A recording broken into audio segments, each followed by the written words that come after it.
Hadratul Mukarramin, para alim ulama, para tokoh masyarakat, para guru-guru, wabil khusus yang sama-sama kita hormati dan kita muliakan, Kepala Desa Cidahu Bapak Abdul Munir, dan yang sama-sama kita hormati dan kita muliakan Ketua IPHI Kecamatan Pasawahan Bapak Insinyur Haji Roshid,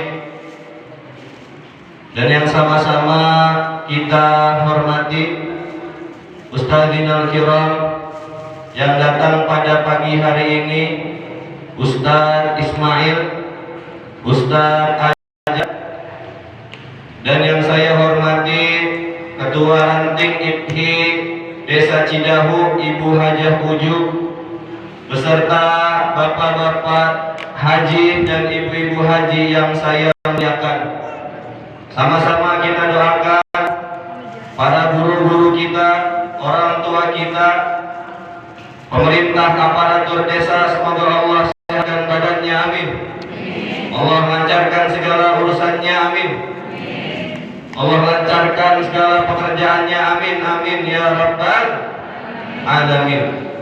Puji syukur kehadirat Allah Subhanahu wa ta'ala yang mana telah memberikan kita beribu-ribu nikmat, baik nikmat sehat, nikmat panjang umur, nikmat rezeki, nikmat Islam, dan nikmat iman, sehingga kita sama-sama bisa berkumpul di Masjid At-Taqwa Cidahu ini.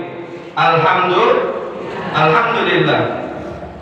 Salawat serta salam tak lupa kita curahkan kepada junjungan Nabi besar Muhammad sallallahu alaihi wasallam, yang mana sama-sama kita mengharapkan syafaatnya di yaumil kiamah nanti, amin amin ya rabbal alamin. Bu, mohon izin ini Bu, Pak. Saya berdiri di sini dari tadi ngobrol sama Pak Ismail, Pak. Deg-degan ini. Gemeter ini tangan saya, Pak. Bagaimana? Saya minta arahan Pak Ismail.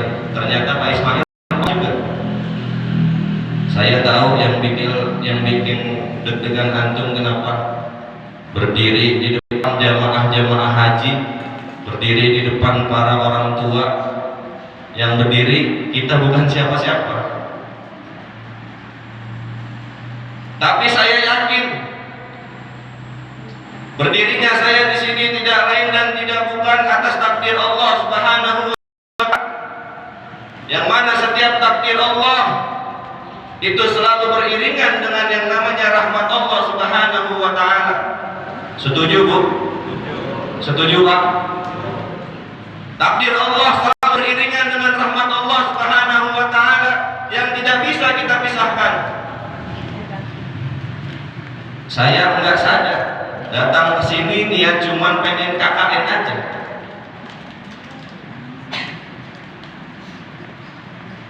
Ikut teman saya Teh Ai diajak KKN di Desa Cidahu, yang niatnya cuma pengen KKN aja. Tapi subhanallah, datang ke sini kita ketemu Pak Kuhu, Pak Abdul Munir. Datang ke sini kita ketemu Pak Ismail. Datang ke sini kita ketemu Ustadz Ajat. Datang ke sini tidak lupa kita ketemu Bu Hajah Uju. Minta diajarin main hadroh. Kepikiran dari mana? Datang ke KKN, minta ajarin main hadroh.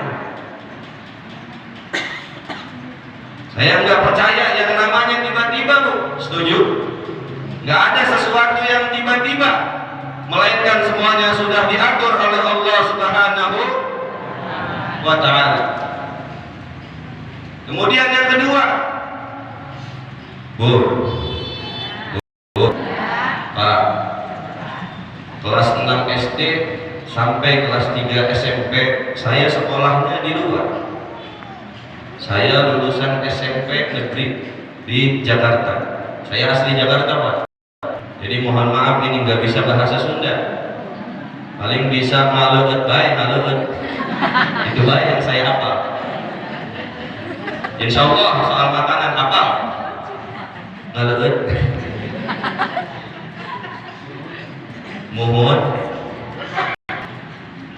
sami-sami punten, itu aja. Dari kelas 6 SD, kelas 5 akhir SD sampai kelas 3 SMP. Ngapain? Main bola. Saya sekolah bola dari kelas 5 SD sampai 3 SMP. Jelas cita-cita saya menjadi pemain bola. Tapi setiap lebaran ibu sama bapak berantem mulu. Kenapa? Ibu pengen banget anaknya masuk yang terakhir, anak laki-laki. Bapak pengennya anaknya laki-lakinya jadi pemain bola. Jadi ibu sama bapak mulu. Bertahun-tahun ibu sama bapak debat setiap lebaran. Kan kalau lebaran main bolanya libur, sekolahnya libur. Waktu kelas 6 SD, Rafid masuk pondok. Kata bapak, Rafid maunya apa? Saya bilang maunya main bola. Di situ ibu saya masih, ya udah sok kalau masih mau main bola nggak apa-apa terserah. Tapi mama yakin suatu hari nanti Rafid bakalan masuk pondok pesantren. Saya SMP kelas 1, kelas 2, kelas 3. Nah, kelas 3 SMP inilah penentuannya. Abang, pokoknya mama nggak mau tahu lulus SMP masuk pesantren. Saya bilang, "Mah, mau main bola aja. Mau main bola? Mau main bola aja." Tapi ibu saya hebat. Apa beliau bilang? "Bang, abang mau melawan mama terserah. Abang mau nggak nurutin omongan mama terserah.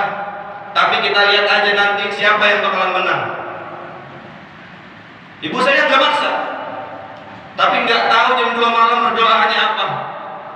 Akhirnya Allah takdirkan saya lulus SMP dapat nilai yang jelek gara-gara main bola. Dari Senin sampai Sabtu di lapangan. Dari Senin sampai Sabtu main di lapangan. Pulang ke rumah jam 9 malam tinggal tidur aja. Bangun pagi sekolah udah siap bawa tas 2. Yang satu tas buat sekolah, yang satu tas buat main bola. Dapat nilai keluar saya jelek. Saya punya 1 sertifikat main bola yang waktu itu juara 1 seprovinsi. Saya urusin buat masuk SMA. Bang, nilai udah jelek nih, masuk pesantren. Saya bilang, "Bentar dulu, jalur prestasinya saya mau cobain masuk SMA." Ibu saya kembali bicara, "Kita lihat aja ntar siapa yang bakalan menang." Siap, saya bilang. Dengan PD-nya saya sama teman saya, bapak saya nih yang bestie sejati, yang pengen banget saya jadi pemain bola. "Pak, anterin, kita urusin nih surat PSSI biar masuk ke SMA negeri, biar bisa melanjutin main bola."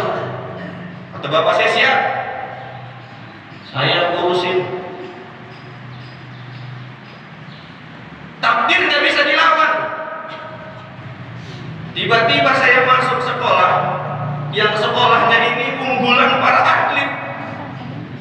Dengan saya daftarin di situ, padahal kemenangan saya biasa-biasa aja. Akhirnya 2 jam saya daftar di situ, nama saya udah nggak ada. Ya Allah, pengen main bola ini. Disuruh masuk pesantren, pulang saya. "Mah, namanya udah nggak ada di sekolah yang saya mau masuk." Ibu saya senyum-senyum gembira aja. Nah, apa gue kata? Kalah kan lu? Gue maafin ya, ini pakai bahasa Betawi ini. Saya kurang bisa bahasa Sunda. Kalah kan lu sama gua, kata emak saya. Masuk pesantren. Udah nggak bisa ngelawan udah. Ijazah udah kecil nilainya. jalur prestasi, udah gagal, masuk pesantren. Dengan hati yang berat, saya nggak nanya, nih mama nih maunya apa sih? Nggak nanya saya, masuk aja.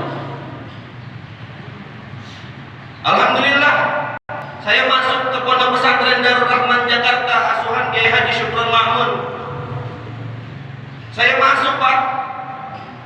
Di mana-mana orang kalau pindahan dari SMP masuknya kelas 1 sanawiyah, ngulang lagi. Saya dari Senin sampai Sabtu main di lapangan bola, boro-boro ngerti bahasa Arab, Pak. Masuk pesantren langsung kelas 3 sanawiyah. Saya minta kelas 2, Ustaz langsung masukin kelas 3. Saya bilang, "Mah, gak mau masuk kelas 3, maunya masuk kelas 2." Kenapa? Karena waktu itu nahwu sorofnya dimulainya kelas 2. Yang jilid 1 versi yang digontor. Saya maunya masuk nahwu sorofnya yang mulai dari awal. Nggak mau yang nahwu sorofnya itu langsung meloncat. Tapi kembali lagi ke takdir, nggak bisa dilawan. Masuklah saya kelas 3 sanawiyah. Masuk kelas 3 sanawiyah, pelajaran pertamanya sorof, Pak. Guru saya nerangin, ustaz saya nerangin pakai bahasa Arab. Apa ini? Kok teman-teman saya pada ketawa? Apa yang diketawain ini? Saya ketawa. Ustadznya ngejelasin 40 menit. Saya nanya sama teman saya, tadi bahasa apa? Tadi ketawain apa? Nggak ngerti. Dasarnya kita setiap malam Selasa, teman-teman mau udah enak semua. Bismillahirrahmanirrahim. Kitabun, maktabun. Faslun. Kata saya, ini lagi ngomong apa? Senin sampai Sabtu di lapangan. Masuk pesantren. Faslun. Faslun itu apa? Kata saya.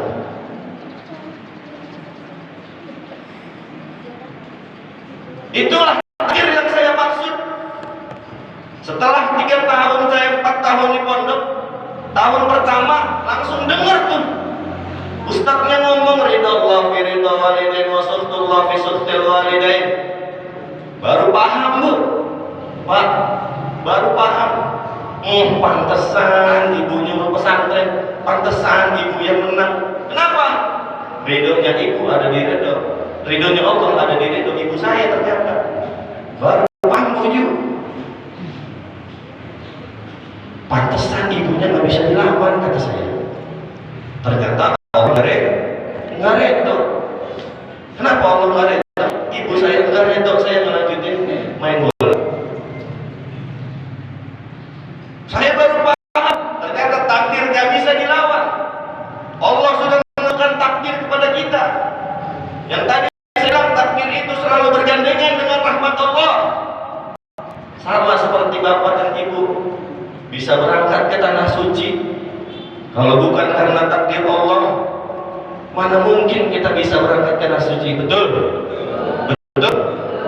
Gak ada yang tiba-tiba, Bu. Ibu bapak orang-orang pilihan yang Allah panggil, ibu bapak orang-orang terpilih yang Allah panggil, bisa berziarah ke tanah suci Makkah Al-Mukarramah. Alhamdulillah. Puji syukur, Pak. Tidak banyak orang yang bisa berangkat haji. Tidak bisa orang yang bisa berkesempatan untuk ke tanah suci. Kenapa? Ada orang yang udah daftar sakit, banyak, Bu. Banyak. Ada orang yang udah daftar meninggal, banyak, Pak. Tapi ibu semua bapak alhamdulillah dikasih kesempatan sehat zahiran wa batinan, bisa pergi ke tanah suci Makkah yang tidak semua orang bisa berangkat ke sana. Tidak semua orang dipanggil oleh Allah Subhanahu wa taala. Mari sama-sama kita bersyukur, Pak Bu, atas nikmat yang Allah berikan kepada Bapak Ibu sekalian. Tapi saya nggak pengen ngebahas bagaimana teknis melaksanakan pergi haji, bagaimana melaksanakan teknis selama di sana. Saya nggak mau ngebahas, karena esensinya haji mabrur bukan haji yang lagi di Mekahnya aja, tapi bagaimana kita pulang ke tanah air Indonesia. Itu yang susah dan itu yang paling penting. Karena pada hakikatnya haji itu adalah perubahan mental, haji itu adalah perubahan sikap, sosial budaya kepada tetangga sesama masyarakat di rumah. Betul Bu? Betul Pak? Kita melaksanakan haji di Makkah, alhamdulillah, semangat banget Bu sholatnya. Azan belum datang, kita udah datang ke Masjidil Haram. Betul Pak? Cobaannya di mana? Ketika kita pulang ke Indonesia, negeri tercinta ini, bisakah kita melaksanakan apa yang kita laksanakan di kota suci Makkah? Masih bisakah kita mempertahankan, mengistiqomahkan apa yang kita lakukan di tanah suci Makkah, kita bawa ke rumah dengan kita mengharapkan menjadi haji yang mabrur? Betul Bu? Betul Pak? Pengen Pak hajinya mabrur? Bu? Pengen hajinya mabrur Bu? Semua orang yang melaksanakan haji pengen hajinya mabrur, pengen hajinya diterima oleh Allah Subhanahu wa Ta'ala. Kenapa? Karena Rasulullah Shallallahu Alaihi Wasallam bersabda, Al-Hajjul Mabrur laisa lahu jazaa illa jannah. Kata Rasulullah, ganjaran orang yang mendapatkan haji mabrur tidak lain dan tidak bukan adalah surganya Allah Subhanahu wa Ta'ala. Ada dua penjelasan dalam mencernai dan memahami haji yang mabrur ini. Di dalam kitab Fathul Bari, Al-Imam Ibnu Hajar Al-Asqalani beliau menjelaskan, Al-Hajjul Mabrur Al-Maqbul. Haji yang mabrur itu haji yang diterima oleh Allah Subhanahu wa Ta'ala. Bukan yang lain Pak yang kita cari. Ngapain pergi haji kalau cuma capek-capekin? Betul. Ngapain pergi haji kalau cuma buang-buang aja? Betul. Tapi tidak lain yang kita cari adalah haji yang mabrur, yang diterima oleh Allah Subhanahu wa Ta'ala. Al-Imam Nawawi menjelaskan, Al-Hajjul Mabrur alladzi la yughaliduhu syai'in minal ithmi. Kata Imam Nawawi, haji yang mabrur itu bukanlah haji yang dicampuri, yang diadukkan oleh dosa yang kita lakukan. Tidak ada riya di dalamnya, tidak ada sombong, tidak ada angkuh. Bu, kemarin ada yang viral haji tahun ini, dijemput dari bandara. Ini kan ibu-ibu cakep pakaian, bapak-bapak cakep, pakaian sebagaimana orang yang pulang dari haji. Tapi nggak tahu kemarin saya lihat dari daerah mana, ada orang yang pulang haji dari bandara, pas dijemput mukanya kerudungnya Masya Allah kenceng. Apa di belakang ini yang pakai kerudung namanya?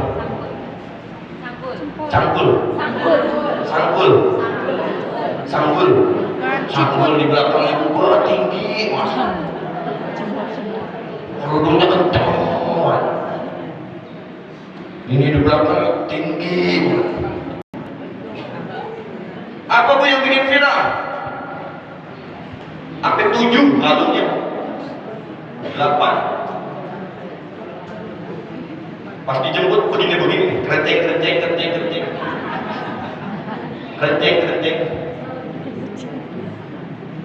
Jadi pada kompak tuh ibu-ibunya, nggak tahu di daerah mana.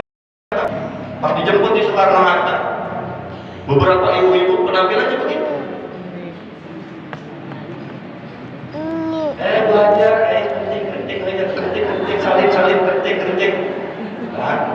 hiasan bulu.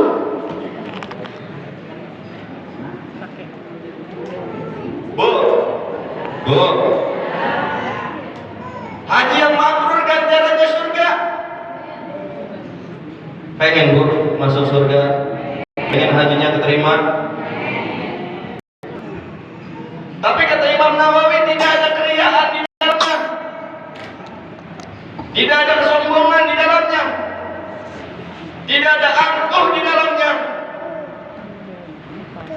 Makanya tadi saya bilang esensi pergi haji itu nggak hanya pelaksanaannya saja, tapi bagaimana kita pulang ke negeri Indonesia ini dalam keadaan seperti bayi yang baru dilahirkan. Berapa banyak dosa yang kita bawa ke tanah suci, pulang dari tanah suci Allah ampunkan semuanya.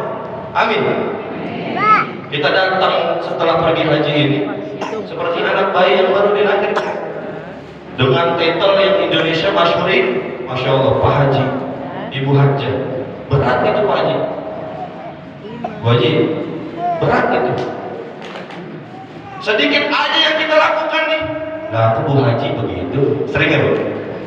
Sering nggak Bu?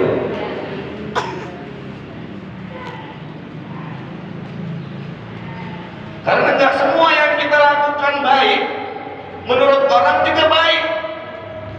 Tapi seenggaknya bisa hati-hati Bu. Kira-kira kalau begini nyakitin orang apa enggak ya? Kira-kira kalau begini orang tersinggung apa enggak ya? Betul Pak? Berat Pak kita haji.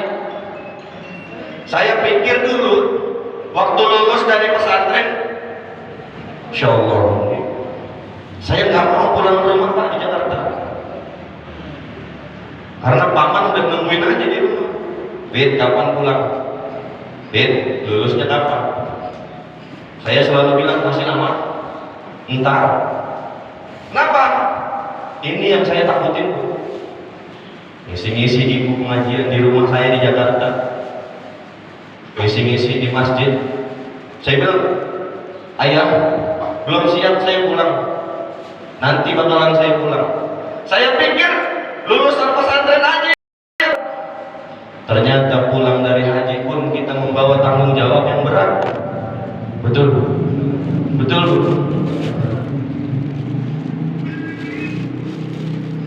Ayo sama-sama kita menjaga keistiqomahan kita. Kemarin di tanah suci, orang-orang Arab yang asli mah masih entar-entaran. Aja 5 menit aja entar ada. Wah, kita yang orang Indonesia nih, kalau bahasa orang Betawinya getol Bu. Getol banget. Datang ke masjid setengah jam belum aja kita udah datang. Ngapain baca doa, ya Allah, mumpung saya di tanah suci ini, ampuni saya ya Allah. Bu, beribu-ribu doanya. Kenapa?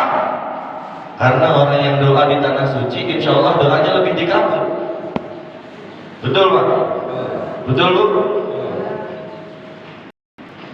Wah, berapa sunnah-sunnah yang kita lakukan ketika kita melaksanakan haji. Berapa banyak ibadah yang kita lakukan ketika kita di sana. Tapi yang berat, kita bawa ke Indonesia ini masih kita jaga. Kita bawa ke Indonesia ini masih kita istiqomahkan. Itu yang butuh perjuangan. Itu yang butuh usaha. Bu, lempar jumrah di Mekah berapa kali Bu? 3 kali Bu. 3 kali. Hari pertama lempar jumrah 7 kali, jedar. Hari kedua jedar 7 kali. Hari ketiga 7 kali. Apa sih Bu maknanya? Dulu Nabi Ibrahim digodain sama setan Pak. Tatkala Allah perintahkan Nabi Ibrahim untuk menyembelih Nabi Ismail, Allah datang ke Nabi Ibrahim. Ibrahim, datang Bu. Gak usah potong Mail lah, kata setan. Gak usah potong Nabi Ismail. Gak usah dengerin kata Allah. Udah gak usah dipotong. Nabi Ibrahim yang dikatakan seperti itu oleh setan, Dimarah-marahin setan, Bu. Nggak usah gangguin gua, nggak usah ceramah-ceramahin gua, nggak usah ngasih tahu saya lebih taat kepada perintah Allah. Dipukul aku setan sama Nabi Ibrahim. Ya. Setan nggak mau kalah, datang ke Siti Hajar. Ya, udah nggak usah disembelih anakku itu, berbulu-bulu tahun Nabi Ismail, baru banget lahiran udah disuruh sembelih sama Allah. Nabi Siti Hajar yang baru dapat kabar begini, lu kata siapa? Setannya bilang, kata Nabi Ibrahim, Tuhanmu yang memerintahkan. Demi Allah, kalau Allah yang memerintahkan suami saya untuk menyembelih anak saya ikhlas, saya ridho. Dipukul tuh setannya. Udah. Nabi Ibrahim kalah, Siti Hajar kalah. Setan nggak diam lagi, datang ke Nabi Ismail. Jangan mau dipotong, baru banget lahir, masa udah dipotong? Emang lu nggak mau hidup di dunia? Kata setan begitu, Bu. Tapi Nabi Ismail tetap ada pada pendiriannya. Setan, Allah yang memerintahkan kepada ayah saya Nabi Ibrahim untuk menyembelih saya. Demi Allah, saya ikhlas ridho lillahi ta'ala untuk menjalankan perintah Allah subhanahu wa ta'ala. Digebuk setan. Maknanya apa dari lempar jumroh? Apa yang bisa kita ambil? Bu, Pak, lempar jumroh 3 kali 7 kali 7 kali 3 berapa? 21. Kenapa nggak kita pukul aja sekalian jumroh? Semua nih kita bawa pakai trek. Kenapa nggak begitu aja sekalian? Ya Pak ya? Tapi bukan itu pelajarannya. Allah mau mengajarkan kita apa? Begitu rasanya melawan setan, butuh perjuangan, butuh effort. Bahasa sekarang ya. Bisa aja kita ngelempar jumroh langsung 21. Enggak. Tapi lewat kisah Nabi Ibrahim ini Allah mengajarkan kepada kita bahwa setan tidak bisa dibunuh sekaligus. Butuh perjuangan, butuh kebiasaan, butuh sesuatu yang bisa kita istiqomahkan. Nanti lama-lama setan meninggalkan kita. Amin. Lalu apa yang bisa dapat kita lakukan untuk menjaga kemakburan haji kita? Pak, Bu, kata Rasulullah, haji yang mabrur itu al-hajjul mabrur, it'amu ta'ami wa taibul kalam. Tatkala dia pulang ke tanah suci, dia rajin bersedekah kepada sesamanya, Bu. Baik berupa harta, berupa makanan, berupa apapun yang dia punya, dia bersedekah kepada masyarakat yang ada di sekitarnya. Lalu apa? Wa taibul kalam, ngomong yang baik. Berapa banyak orang yang tersakiti karena lisan kita? Bu, lidah cuma 3 meter, panjang ke 3 cm, panjangnya sejengkal, tapi pertanggungjawabannya saat di hadapan Allah subhanahu wa ta'ala cuma perkara lidah yang panjangnya cuma sejengkal. Berapa banyak orang yang hatinya terluka karena ucapan, berapa banyak orang yang hati tergores karena ucapan. Makanya Rasulullah bilang, wa taibul kalam, jaga perkataan, jaga lisannya. Man kana yu'minu billahi wal yawmil akhir falyaqul khairan aw liyasmut. Kata Rasulullah sallallahu alaihi wasallam, kalau kamu beriman kepada Allah, beriman kepada hari akhir, ngomongnya yang baik, ngomongnya yang bagus. Kalau nggak bisa ngomong yang bagus, aw liyasmut, mendingan diam. Lalu apa yang bisa kita kerjakan tatkala kita pulang ke tanah suci, pulang ke tanah Indonesia? Kata Imam Hasan Al-Basri, beliau menjelaskan, Al-hajjul mabrur huwa an yarji'a zahidan fid dunya raghiban fil akhirah. Kata Imam Hasan Al-Basri, haji yang mabrur itu tatkala dia pulang ke Indonesia, tatkala dia pulang ke daerah-daerahnya, dia zahidan fid dunya, dia zuhud terhadap dunia, sibuk mencari akhirat. Tapi yang namanya hidup butuh duit, betul? Gak bisa kita ke warung nggak pakai duit, butuh. Cari dunia, tapi jangan lupa sama akhirat, betul? Pak, kejar dunia, jangan lupa sama akhirat. Setuju Bu? Setuju Pak? Bu, Pak, saya berdiri di sini nggak ada niatan mau menggurui, nggak ada niatan mau mengajarkan, enggak. Apalagi niatan untuk menasehati, enggak. Takut sebetulnya saya dari tadi ini ngomong kenceng-kenceng, sok paling alim. Saya minta maaf. Saya berdiri di sini cuma sam'an wa ta'atan sama Bu Haji Huju. Kemarin saya udah bilang, Bu Haji, ini bukan apa-apa Bu Haji. Saya di sini cuma pengen KKN, disuruh ngisi jemaah haji. Saya takut Bu Haji. Oh, udah nggak apa-apa, Bismillah. Sam'an wa ta'atan apa Bu Haji? Pak Ismail, takut saya ini. Bismillah, nggak apa-apa.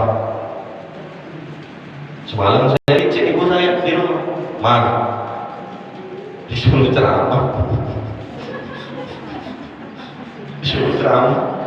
Yang datang bapak-bapak haji, ibu-ibu haji, perkumpulan ibu di desa tempat saya KKN.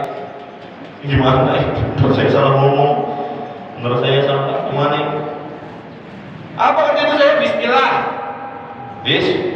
Bismillah Bang. Anggap aja belajar, betul Bu? Bu, terakhir baca sholawat mau Bu? Baca sholawat mau Pak? Bareng-bareng ya Bu? Bareng-bareng ya? Allahumma sholli wa sallim ala sayyidina Muhammadin sahibil busyra salatan tubashiruna biha wa ahlana wa auladana wa jami'a masyayikhina wa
Masih semangat Bu?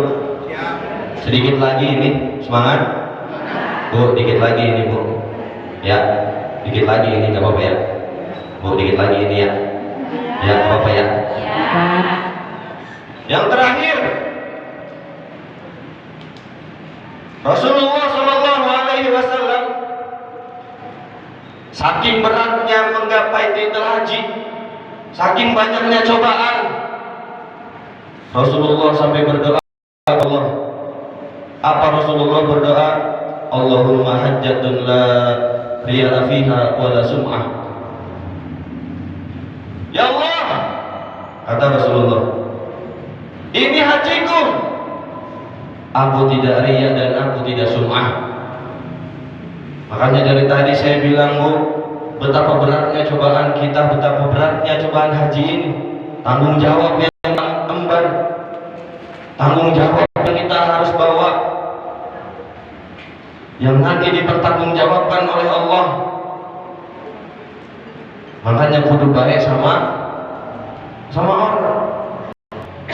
Bu, orang kita berbuat baik sama orang nggak berbuat baik sama kita. Nanti orang yang masuk surga dan orang yang nggak berbuat baik masuk, mendingan mana?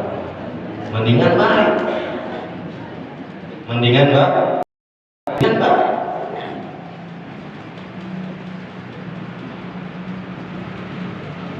Terakhir, cerita aja ini Bu. Haji itu ibarat ada satu pengasuh pondok pesantren mempunyai dua murid, murid satu dan murid dua. Tatkala nih murid belajar kepada gurunya, sampai muridnya disuruh pulang sama kiainya, dan antum berdua pulang. Semua ilmu sudah saya transfer, semua ilmu sudah saya kasih. Antum sudah cukup dapat ilmu dari saya. Antum pulang ke rumah dah, kembangin ilmunya di rumah. Yang namanya murid sab'an wa ta'atan aja. Siap Kiai, minta ridhonya, minta ikhlasnya, minta doanya. Kita pamit dari pesantren. Wah, bertahun-tahun nih Bu, ini muridnya berkembang di luar. Yang satu jadi tukang kebun, yang satu jadi pengusaha. Bu, yang satu jadi tukang kebun, yang satu jadi tukang pengusaha. Ngerasa udah lama gak main ke kiainya. Kata murid yang satu nih ngomong sama dirinya, main ah ke kiai sowan. Udah lama nggak ke pondok, kangen nih. Ini murid yang satu, saya bawa apa ya? Saya nggak punya apa-apa ini, tapi main ke rumah guru, masa nggak bawa apa? Dia ngeliat ada ubi, hasil panen di kebunnya dia. Wah, gembira dia Bu. Dia tuntun tuh ubi, cek. Assalamualaikum. Waalaikumsalam. Iya Tong. Kiai sehat Kiai, alhamdulillah sehat. Antum gimana? Alhamdulillah sehat. Ini saya bawa ubi dari kebun. Ya Tong, masuk sana, ada bunyai di dalam. Masuk dia ke dalam. Bu, ini ubi saya bawa dari rumah, disimpan. Siap? Ngobrol-ngobrol dia sama Pak Kiai. Gimana Pak Kiai? Saya usaha di kebun, alhamdulillah. Sawah alhamdulillah lancar, ubi-ubian alhamdulillah tumbuh. Itu tadi saya bawain ubi Pak Kiai, antum dimakan nanti ya. Ya nanti saya makan. Ngobrol pulang. Pak Kiai saya pamit pulang ya. Saya harus ke sawah lagi, harus ke kebun lagi, harus ada pekerjaan yang tidak bisa saya tinggalkan. Pak Kiai biar sehat ya, panjang umur. Ya, amin.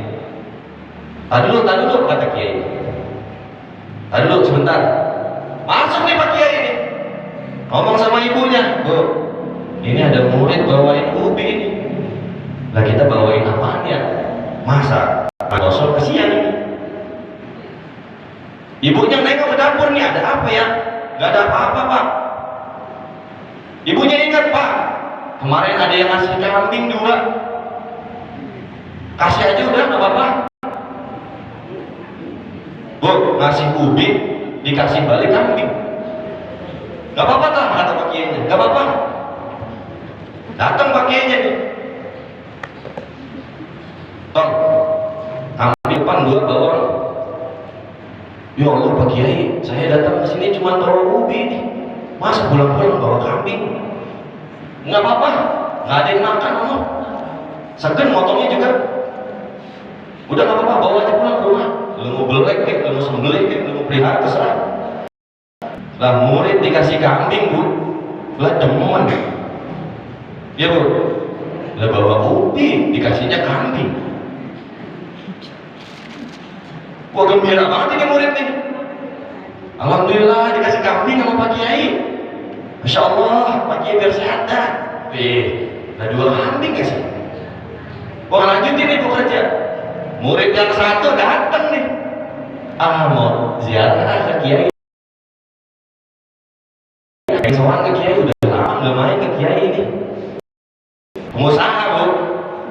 Kalau dia dikasih kambing, ubi yang dia bawa, apalagi gua ini, mulai tokonya Bu, minyak ambil, telur sekotak ambil, beras sekarung ambil, gula sedrem ambil, semua siapin Bu buat kiainya. Assalamualaikum. Waalaikumsalam. Apa Pak Kiai, saya udah lama nggak main. Gimana kabar Pak Kiai? Sehat, alhamdulillah. Antum gimana? Alhamdulillah sehat. Ini Pak Kiai, saya bawain sako buat Pak Kiai. Masya Allah banyak amat. Nggak apa-apa Pak Kiai, minta doanya biar usaha saya lancar. Tolong dah, kasih ke Bu Nyai. Wajib apa masuk Bu Nyai? Ini saya bawa sembako buat ibu, bapak makan, disimpan, dihidangin ya Bu. Doain lancar usahanya. Siap? Ngobrol-ngobrol nih. Gimana Pak Kiai? Pondok aman. Gimana santri? Aman. Ngobrol. Pamit pulang dia. Pak Kiai, saya pamit pulang. Toko lagi rame ini jam segini. Gak bisa saya tinggalin. Saya pamit pulang ya. Lalu pulang, iya nih, ya udah gidah. Kalau kata orang Betawinya begitu Bu. Oh mau pulang ya udah gidah. Ya Pak Kiai doain ya, biar usahanya lancar. Iya. Ya tunggu bentar, jangan pulang dulu. Masuk Bu Pak Kiai ke dalam. Bu, ada apaan ini di rumah? Gak ada apa-apaan ini. Gak dapur, kagak ada Pak. Lah kasihan orang santri baru datang masa nggak dikasih. Mana bawa sembako banyak banget. Ibunya ingat Pak, kemarin dikasih ubi. Dikasih ubi kemarin sama santri yang ono. Udah kasih aja, banyak kan itu ubinya. Buat Bu, ini santri Bu. Nah, apa nih gua dapat? Apa yang gua dapat? Kemarin kawan gua ngasih ubi dikasihnya kambing. Apa nih kira-kira nih? Saat dia tungguin. Bismillah. Banyak nih dapatnya nih. Keluar nih Pak Kiai ini. Tolong, sini. Ini ada ubi gua bawa ya ke rumah. Dalam hatinya Bu, ya Rabbana ya Karim. Ngasih sembako banyak-banyak dikasihnya ubi. Dan tadi kasih ubi dikasihnya kambing ya. Lah ngasih sembako banyak-banyak dikasihnya ubi. Yang namanya Kiai Bu ya. Pak Kiai, makasih. Doain Pak Kiai ya, biar toko saya lancar. Iya. Jadi pulang Bu. Kok bisa ya? Dikasih ubi. Dengkal Bu hatinya. Itulah haji. Datangnya sama. Silaturahminya sama. Niatnya juga sama. Tapi belum tentu kita pulang bawa yang sama Bu. Betul. betul? Bu, tawafnya sama. Apalagi lempar jumrohnya sama, tahallulnya sama, semuanya sama. Tapi apa yang kita bawa pulang sama dengan orang lain? Belum tentu. Betul Pak? Betul Bu? Nah ini lihat dua santri ini, niat mau sholat, niat mau silaturahmi, sama Bu pekerjaannya? Sama-sama datang kiai, sama-sama ziarah kiai. Di Makkah tawafnya sama, sa'ainya sama, lempar jumrohnya sama, harinya sama, semuanya sama. Pulangnya bawa yang sama apa beda kira-kira? Itu yang kita masih belum tahu. Makanya ayo sama-sama kita jaga kemabruran haji ini, kita jaga ibadah-ibadah yang sudah kita lakukan di tanah suci Makkah. Kita bawa ke negeri yang tercinta Indonesia ini, kita kembangkan, bahkan kita tingkatkan apa yang sudah kita lakukan di tanah suci Makkah. Kita lakukan lebih ketika kita ada di rumahnya masing-masing. Siap Bu? Siapa? Alhamdulillah. Ini udah berapa menit ini saya ngomong? Perasaan tadi udah deg-degan 15 menit, nyampe apa enggak ini ya? Perasaan tadi udah ngeri banget. Ini 10 menit aja tadi ini ya, gitu. Ngeri dikit ini yang disampaikan. Kayaknya udah setengah jam ya? Udah ya Bu? Bu, terakhir saya minta doanya. Dari tadi saya ngomongin takbir. Dari Jakarta saya datang ke Cirebon, 3 tahun di Ciwaringin, 1 tahun di Timbang, sekarang lagi KKN. Kemarin diamanahin Bu, sebulan 2 bulan yang lalu diamanahin dulu mengelola travel. Saya nggak ngerti, nggak apa. Waktu itu nggak ngertinya bahasa Arab. Sekarang disuruh ngamanahin travel, apa kata saya ini? Tapi nggak tahu takdir Allah yang mana lagi. Tapi saya yakin ada rahmat di dalamnya. Doain Bu ya biar lancar, doain biar amanah, doain biar nggak ada problem-problem yang saya bawa nanti ketika saya di sana. Amin. Semoga kita semua duduk di sini, hadir di majelis ini, tidak lain dan tidak bukan niatnya silaturahmi ya Bu, betul? Mencari ridhonya Allah Subhanahu wa taala, betul? Semoga kita semua mendapatkan khairat dunya wal akhirah. Allahumma ja'al jam'ana hadza jam'an marhuma wa min ba'di tafarruqan ma'suma. Rabbana atina fid dunya hasanah wa fil akhirati hasanah wa qina adzabannar. Rabbana atina fid dunya hasanah wa fil akhirati hasanah wa qina adzabannar. Rabbana atina fid dunya hasanah wa fil akhirati hasanah wa qina adzabannar. Amin ya rabbal alamin. Itu saja yang bisa saya sampaikan. Kurang lebihnya saya mohon maaf. Sekali lagi tidak ada niat menggurui, tidak ada niat menasehati, tidak ada niat untuk apapun itu, tapi saya niat untuk sama-sama kita belajar, sama-sama kita bisa mengarahkan diri kita untuk mencari ridhonya Allah Subhanahu wa taala. Wabillahi taufiq wal hidayah wa ridha wal inayah. Assalamualaikum warahmatullahi wabarakatuh.